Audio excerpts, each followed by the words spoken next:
Welcome everybody to the MyRehab Cafe video podcast, where we're going to have a look at the traditional perspectives on the 12-step program. My name is Toni Shaked and I'll be with you this evening. Before we jump into the topic, which I've chosen as an extension of step 1 leading into step 2, just to unpack a little bit of what is a higher power, I just need to get some admin out the way. So welcome everybody to the podcast. The MyRehab Cafe private and unsearchable secret Facebook group is the aftercare branch of the MyRehab group of dual diagnosis addiction centers, or ARC as it was previously known. The MyRehab centers are private inpatient drug and alcohol rehab centers that offer high quality healthcare with high quality outcomes.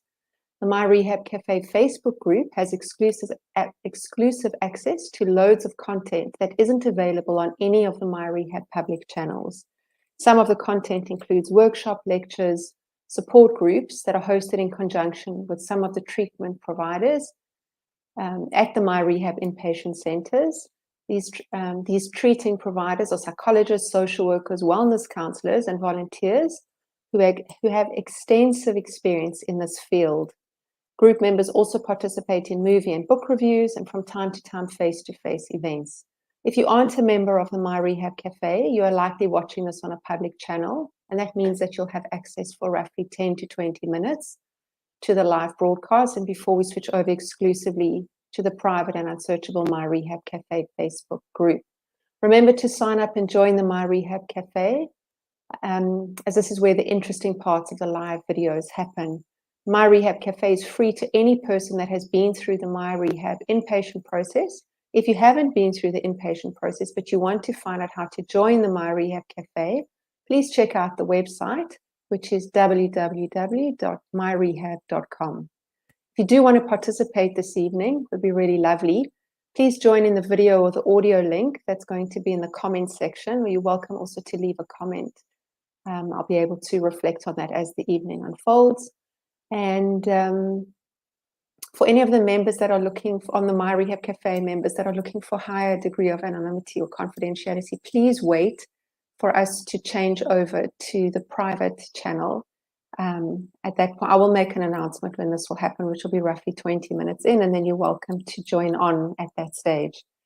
So having said all of that and gotten that out of the way, welcome to another, I'm hoping, interesting discussion on how we explore and understand the 12-step program. And part of the reasons that I wanted to share this topic of the higher power is that very often I find it's one of the controversial topics as to why individuals aren't interested, or pretty much there's a great aversion to the 12-step program, believing that it is a spiritual program and therefore people are not really interested in pursuing that because they're not religious. So there's a lot of aversion to that, and it's like throwing the baby out with the bathwater. And unfortunately, what I've seen is that individuals lose out on an incredible process because they have an idea or belief system that it is very religious. Unfortunately, I think some people do have an experience where they feel rejected or judged, not really included in a process if they're not having very strong religious beliefs. However, the program, and it's really in the basis of what it's about, is a spiritual program. So I'll unpack a little bit of the differences of what that is. And also just to build on from where I began the process, which was 2 weeks ago, discussing the 4 pillars of the 12-step program. And one of the pillars being the 12 steps and actively working a program.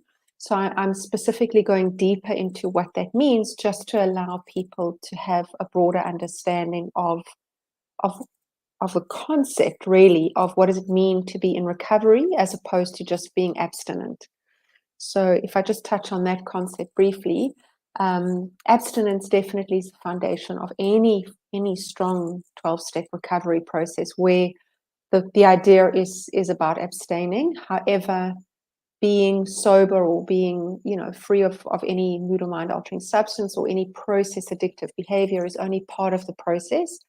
And the 12 steps allow an opportunity to really unpack and explore a deeper level, almost creating an emotional, revealing oneself emotionally. How do I learn to deal with emotions? How do I understand what's going on in my lived experience? And so a higher power or contact with others, for me, is a very important part of what that is. So we speak of the 4 pillars, one of which was going to meetings where there's other individuals, like-minded people who are also seeking to turn their lives around. At the meetings, it's doing service is another pillar. There is working with a sponsor, which again is about connection and contact with an individual who is further along in the process. And then there is the step work. And the step work really outlines of various types of relationships. But for me, it very much is about relationships. First of all, relationship with myself. Second of all, relationship with peers in the fellowship. And then thirdly, and a very strong component, is that having a relationship with a higher power. I do know that in the literature of AA, it speaks much more about, using the language of God specifically. And with NA and other texts, it broadens out to being a higher power in and of itself, rather than just the concept of God. So when we speak of the serenity prayer and we say, God grant me the serenity, sometimes people find that very offensive. And so if we replace it with the concept of higher power instead of God, we can extend that to include many other factors or many other aspects of what it means. What is a higher power and what does that mean? So if anyone here would like to comment, it would be really wonderful to hear from you. If there's any questions about that, or you're having any difficult thoughts around the concept, please feel free to jump in and share. I'd love to hear and be able to answer that. I think it's always an important component of the program. And even when I work with my clients who do not have an aversion to a religious component of the program, very often there's a confusion around what does it mean? What is a higher power? And so tonight, let's unpack the concept of what is, first of all, step 2, which brings in the higher power. So step 2 is we came to believe that a power greater than myself or greater than ourselves, speaks in plural, could restore us to sanity. And so there's 2 components of that. The one is coming to believe in a higher power, and the second part of that is restoring us to sanity. And the first part is very much a new concept about a higher power, and the second part, which speaks to being restored to sanity, very much connects to step 1.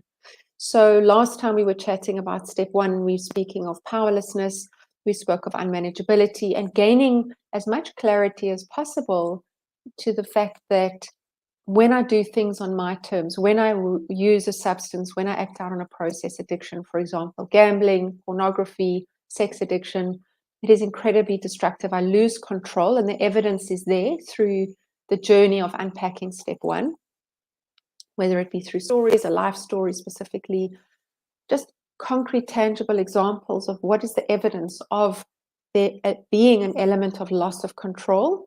And together with that, with the denial, is an aspect of insanity. So the insanity is, I'm doing the same thing over and over again. This time will be different. This time will be different. This time will be different.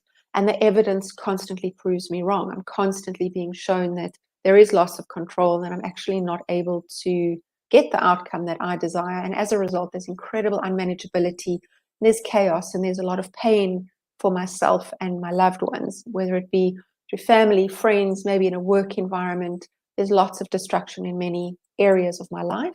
And so that's when we speak of the insanity of addictive behaviors, and coming to understand that when I do things on my terms and when I'm in control, or try to be in control, and when I'm actually losing control, what happens is that there is complete unmanageability. And I realize that I cannot trust myself to behave in this way with these behaviors and substances. I come to gain clarity and a level of, step one is just about admitting. We're nowhere near acceptance, but with all the evidence, I can no longer deny that there's a level of insanity in what's going on. I might be feeling desperate and I'm seeking help and I'm not sure what to do, but I know that I cannot continue on this path.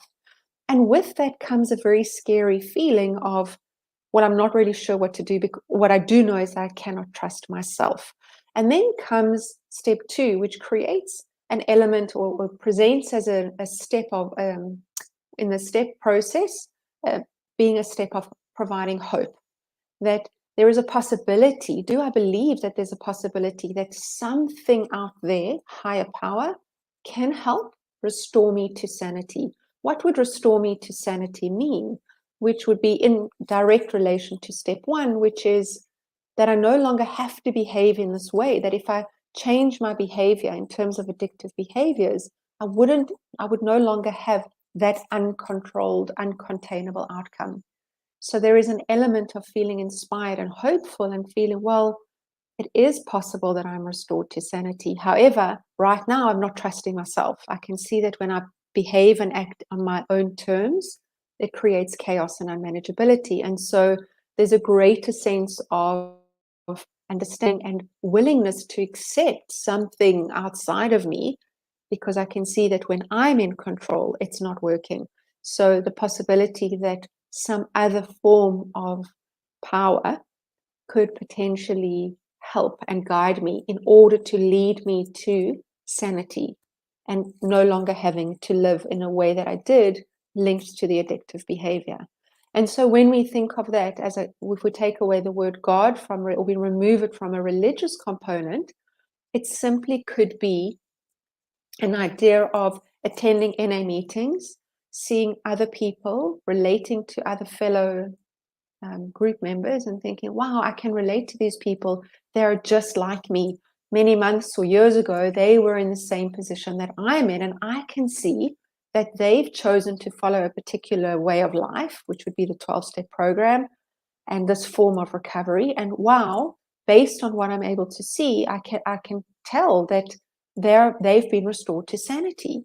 And so even in the process, it doesn't necessarily just have to be religion, as in it needs to be God, a religious component. It could be, wow, my higher power, what gives me faith and what allows me to believe that there is possibility that this group of people that I meet with, this fellowship, this collective voice and group of people from literally the room that I'm sitting in to all around the country, to all around the world, there are millions of people like me experiencing this process. And I can trust and have faith in that. And so very often I do encourage individuals, even if there is a religious component to their lives, even if they are open to God, and whether it be through Judaism or Christianity or whichever form of religion they're comfortable with, there is also for me a very strong component of having faith and trust in a higher power element, being the 12-step program, the fellowship itself, which also becomes very tangible and measurable in the sense that, am I actively engaging in this relationship with my higher power? What am I doing to build this relationship? So believing that these people that are sitting in the meetings with me, who have longer time in recovery, who are living a life that reflects that of sanity, those individuals very much can become, or not specifically the people themselves, but the collective can become that which I view as something outside of myself that can help restore me to sanity. So it's no longer, I cannot trust myself. I realize that. And it's no longer this feeling of, well, there's nothing out there. And if I'm not in control, it will be bad. The evidence shows from step one, my life is unmanageable when I behave in a particular way. I become open and ready to receive some form of guidance and support from a higher power. And often it's very comfortable and comforting to land in a space of the fellowship where I can actively measure, you know what, I am attending meetings, I'm working with a sponsor, I'm doing service, I'm engaging consistently with this group of individuals. And sometimes, people will speak of, a group of individuals, the acronym for God. It doesn't have to be religion. And I would love anybody who's having any thoughts or concerns about this to flag it, ask me any questions if you'd like, because very often this is the reason that individuals just reject the entire process of engaging with the 12 steps, believing, well, I'm not religious. I don't believe in Jesus. I don't want to have any of that shoved down my throat. And so this isn't for me. And, I find that incredibly discouraging and very sad, because for me, there's so much wealth and wisdom in the 12-step program and the fellowship itself. And just the sense of connection that can come from attending meetings, the sense of hope, the sense of faith being restored, just even in learning that, well, I don't trust myself, but you know what, I can trust other individuals who follow this path. I can see their growth. I can see that this is something that is working for them, and therefore feel a great sense of hope and optimism as we move in from a difficult reflective space of step 1 into a space of exploring, which is step 2. So it's the idea of coming to believe in something, that something outside of myself can help me. In what way? Well, in being restored to sanity, because I see that when I do things on my terms, there is complete insanity, which is chaos and pain and destruction. And so there is this period of transitioning now from deep reflection into, and maybe even feeling some despair. I know that was raised last week, at the feeling of, coming at the end of step 1, it can be very confronting and very difficult to face ourselves and realize, wow, this is the extent of the damage that has happened in my life. And now finding myself in a space of being ready to connect and open and really seeking some form of guidance, whether it be from a religious aspect, if that is what resonates, or simply from a spiritual, which could be in the form of, as I say, the fellowship itself. I even would encourage my clients who are skeptical, if they struggle at that level, there is something about being able to depend on nature, to connect with nature, to feel the sense of ease and comfort, to be in nature, to know that every day I can depend on the sun rising and the sun setting.